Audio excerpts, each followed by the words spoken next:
SSLC +2 പരീക്ഷകളിൽ ഉന്നത വിജയം നേടിയ ബജാജ് ഓട്ടോ ഉടമകളുടെ മക്കളെയും ജീവനക്കാരുടെ മക്കളെയും KVR ഗ്രൂപ്പ് അനുമോദിച്ചു. ചേംബർ ഓഫ് കൊമേഴ്സ് ഹാളിൽ നടന്ന പരിപാടിയിൽ ചെയർമാൻ KP നായർ ഉദ്ഘാടന കർമ്മം നിർവഹിച്ചു.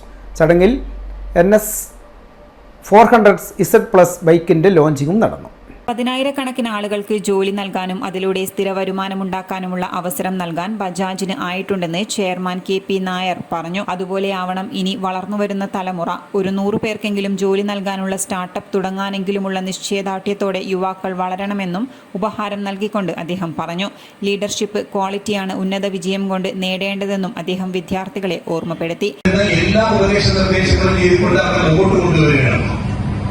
നമ്മൾ മനസ്സിലാക്കേണ്ട കാര്യം ഇന്ന് നമ്മുടെ ഇന്ത്യ രാജ്യത്തിലുള്ളത് ഓൾമോസ്റ്റ് 35 മുതൽ 40% വരെ യുവാക്കളാണ് നമ്മുടെ രാജ്യത്തിലുള്ളത്. നിങ്ങളുടെ കഴിവുകൾ മാക്സിമം നമ്മുടെ രാജ്യത്ത് തന്നെ കിട്ടണം. എങ്കിൽ മാത്രമേ നമ്മുടെ രാജ്യങ്ങൾ ഇതിൽ കൂടെ വികസിക്കുകയുള്ളൂ. അന്ന് 1976 ഉണ്ടായിരുന്ന കാര്യം അതുപോലെ തന്നെ ഇന്ത്യയല്ല നമുക്ക് ഇന്നുള്ളത്. ഇന്ന് നമ്മുടെ രാജ്യത്ത് നിന്ന് ചെയ്യാൻ പറ്റുന്ന ഭൂരിപക്ഷം കാര്യങ്ങൾ ചെയ്തിട്ട് മാത്രമേ മുന്നോട്ട് പോകാൻ, എന്നിട്ട് മാത്രമേ അടുത്ത വിദേശങ്ങളിൽ ചിന്തിക്കാൻ പറ്റുള്ളൂ കാണുള്ളൂ എന്നുള്ളതാണ് എനിക്ക് ഈ അവസരത്തിൽ പറയാനുള്ളത്.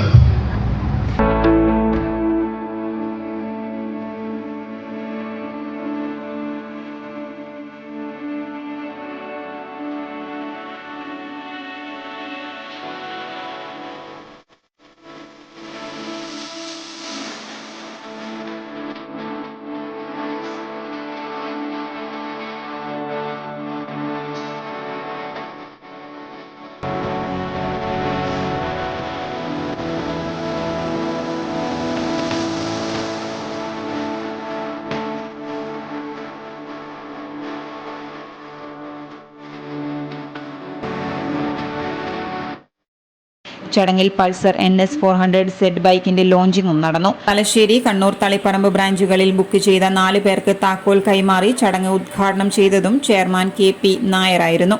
ABS dual channel, mobile connectivity, bluetooth, traction control, turn by turn navigation, music control, 5 step adjustable gear and brake lever എന്നിവയാണ് ബൈക്കിന്റെ പ്രത്യേകതകൾ. ചടങ്ങിൽ KVR group CEO Sunil Kumar, chamber of commerce president TK Ramesh Kumar, KVR group joint managing director Sujith Ramparayil, director Sujoy Ramparayil, legal adviser Jayarajan NT, sales head Sajith Kumar എന്നിവർ പങ്കെടുത്തു.